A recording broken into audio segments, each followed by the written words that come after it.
Well, hello everyone. This afternoon I'm visiting with Jim Lightbody, who is a member of our church, Christ United Methodist Church. Jim has been a member of Christ United Methodist Church for over 50 years. And when he was in college, Jim was quite a great athlete. He attended Nebraska Wesleyan, and he was an All-American at Wesleyan in basketball. So, Jim, a lot of members of our church know you and love you so well. They've had a long time to establish a relationship with you, but we also have some new members who may not know you quite as well. And so, why don't we begin by you just telling us a little bit about your background, where you came from, and your days at Wesleyan, and about your family. Okay, just a little bit. Actually, my home was Nebraska City. My father was superintendent of schools in Nebraska City, and we moved there in 1945 in the 8th grade. And so Nebraska City was a long time. My father died in 1958 at 54 years of age. So that was a challenge. But went to Nebraska City High School, graduated in 1950. An interesting thing about that class, for about the last 25 years, about all of us that live in Nebraska, southeast Nebraska, we've met monthly for 25 years. Wow. And so that's a close-knit group, and that's been a challenge. Went to Wesleyan, came up, of course, played basketball there, had some great teams, some great experiences, met some great people, and I've stayed involved in one way or another over the years with Wesleyan in some capacity. Right.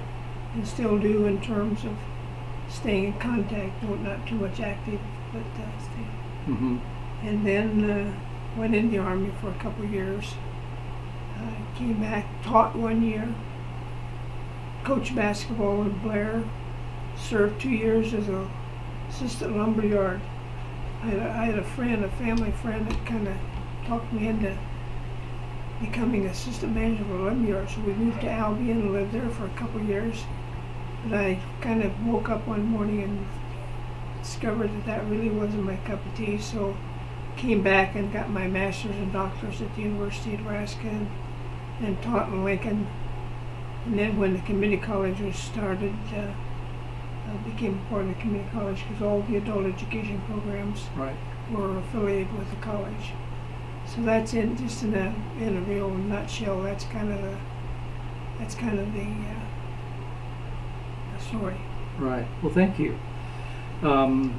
Now you've been struggling with multiple sclerosis for over 50 years now, and in our worship service, we're going to be talking about experiencing God's presence even through adversity. And so, could you tell us a little bit about what it was like when you learned that you had MS? Well, you can imagine that this has been over 50 years, so I've really been fortunate because I've been able to do things, go places, be involved. Although somewhat lamed, but still fortunate to get around.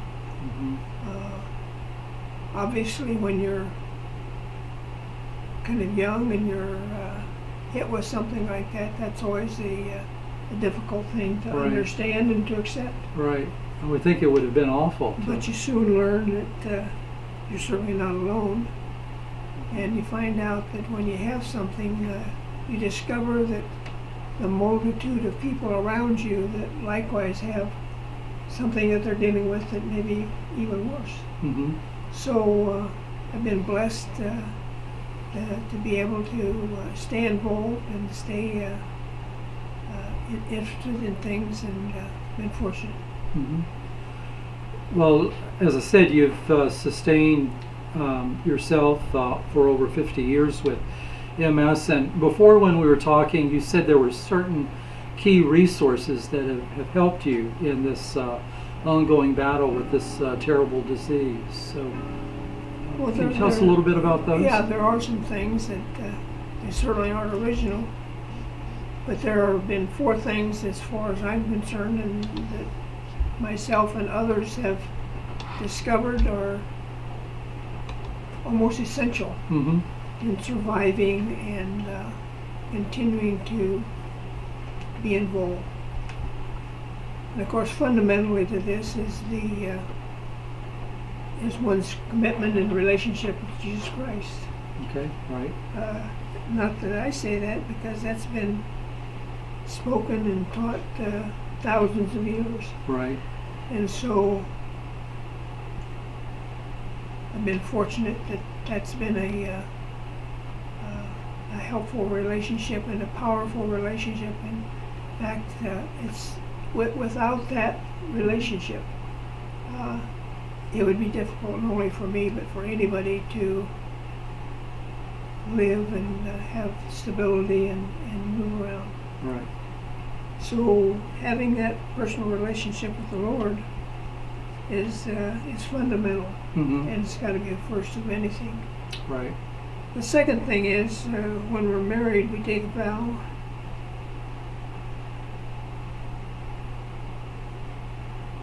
that your spouse will be taken care of if needed. Right. And There's sickness and health. that's come into play. Right. And Donna's been a great caregiver, not only in terms of effectiveness, but in just her willingness and love. Right.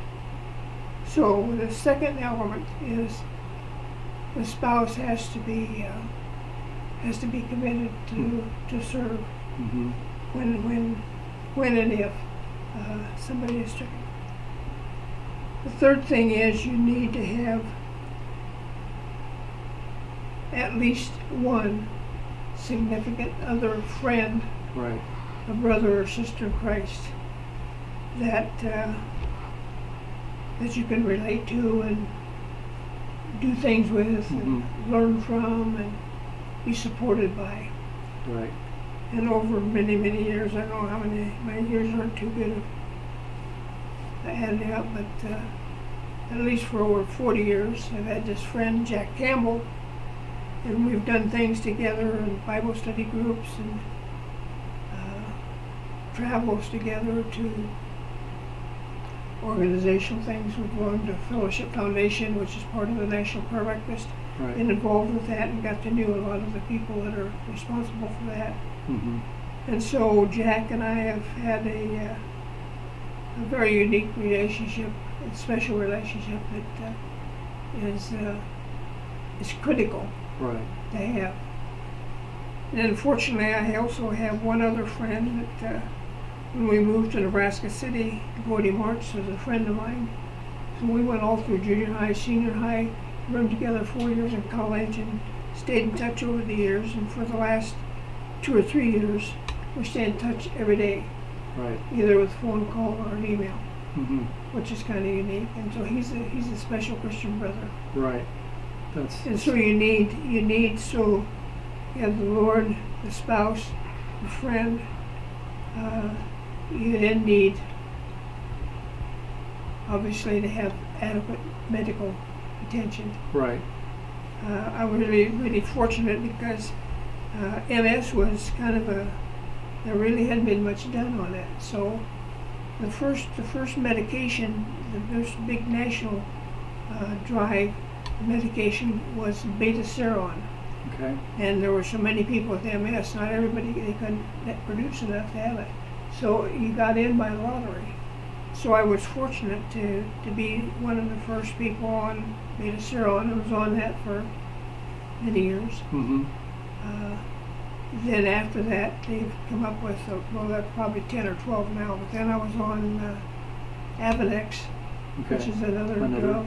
Okay. And then now, for the last many years, it's Copaxone. So about the last maybe 30 years, been on some kind of a medication, not to heal, but I've got to believe that it had an influence Right. in stymieing my MS. And allowing you to continue And for so allowing me to many, continue. many years. Right. And so what you discover also is that in all that struggle, you need a lot of help the help of a friend, help of a spouse, help of the medical people. And it takes you a long time to get to the point where you realize that maybe the best thing you can do is get out of yourself and be yourself a caregiver to somebody else. Right. So I've tried a lot of different things over the years, depending on my capacity. But about a couple of years ago, I decided to start my moment for reflection. Right.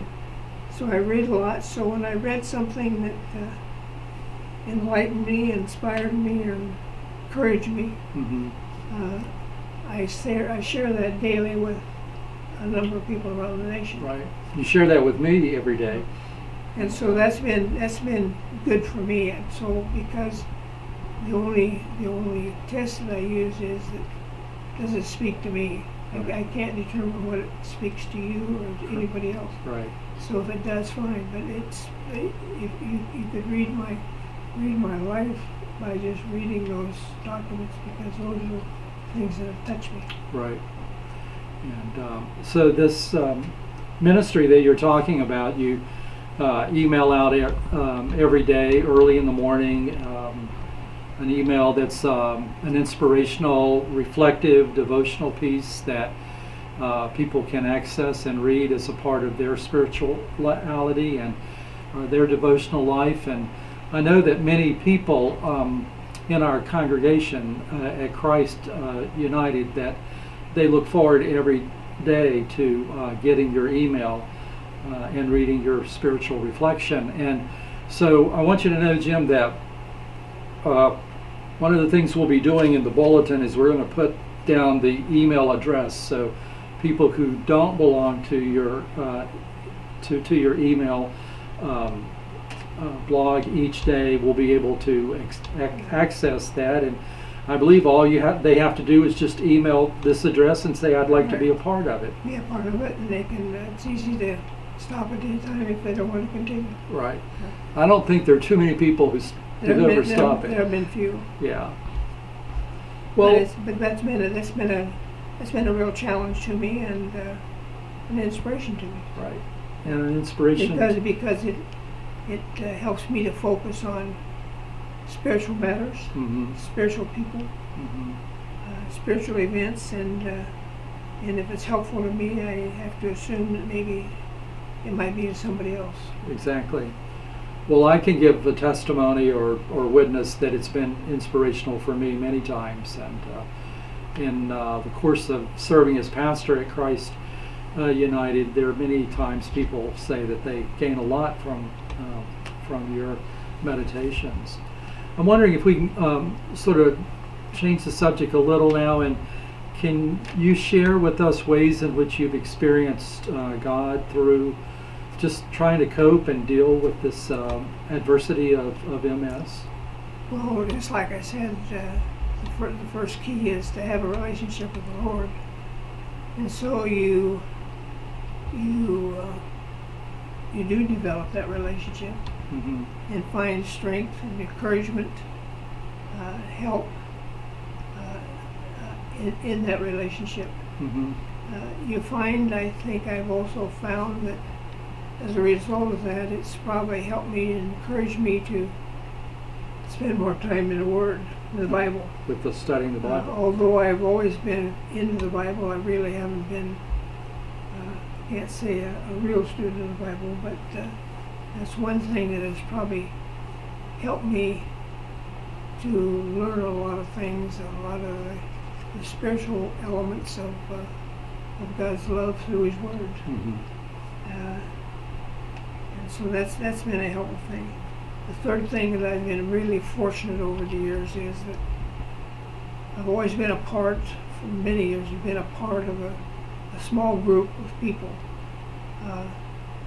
Sometimes all men, sometimes a mixed group, but a small group of men meet regularly, usually weekly, and just have fellowship and spend time in the Word, kind of discussing that, learning that, right, and sharing each other's faith and committing to causes that are important, right, in the community, in the world. So I'd say those three things: the Lord, the Bible, the small group fellowship have been really vital in my life, and it's really provided a real strength. The other thing that I guess I was going to say is that it's really important to stay positive. It's very easy to go the negative route, and but I've tried to stay positive despite the setback. Right. Hand me that piece of paper over there, please. One of the things that has really helped me on this same thing, one of my favorite verses, there's a lot of them, is 2 Corinthians 12:9, and that's where Paul says, "And he said unto me, my grace is sufficient for thee, for my strength is made perfect in weakness." Right. "Most gladly, therefore, will I rather glory in my infirmities, than the power of Christ may rest upon me." Right. And so, and that's a lot of every different scripture says that a little different, but that's kind of been, that's very difficult to understand of how you can be strong in your weakness. And we learn that from a lot of other people that are dealing with ailments of every kind, and probably nobody will be going through this life at some way or another that won't be dealing with some kind of ailment. It's just the human way. Right. It's part of our condition. And so all of us need to be alert to that, grow in a relationship with the Lord, and be strong. So when and if that comes, we can deal with it in the right way. Right. Not only for yourself but for others. Right. That is a very profound statement. And very unique. And it's just like so many Bible scriptures. It's just it's hard. It's hard to understand sometimes. It's just the opposite of what you think. Right. Yeah. I found with the Bible sometimes, it speaks to me at different times in my life because I bring different questions to the text. Exactly. Yeah. And it's amazing to me, just as I've been doing this reflection, that although the Bible was written thousands of years ago, how it still deals with relevant issues of today. Right. It's like it was right off the press. Right. And that's an amazing testimony. Absolutely. Just as much to us today as to the first church members. And how it speaks to every issue, every condition. And of course, health is one that has pervaded the society for years, and does a lot with that. Right. Well, Jim, thanks for sitting for this interview. Really appreciate you spending some time talking with us, and we'll be sharing your reflections this coming Sunday in worship. Thanks so much for your wisdom and for your hospitality. Thank you. I'd just like to close also by saying that one of the things I've really been fortunate with over the years, in addition to all of the other four things I've said, I'm really, really blessed to be born into a Christian family with a mother and father that were of the faith. Right. And who, as a youth, exposed me and encouraged me to become a part of the church. And so my church life over the years has been really, really, really great. And to meet all the wonderful pastors like yourself and the others over the years. Thank you. That have had a real impact and influence on my life. Thank you. Thank you very much.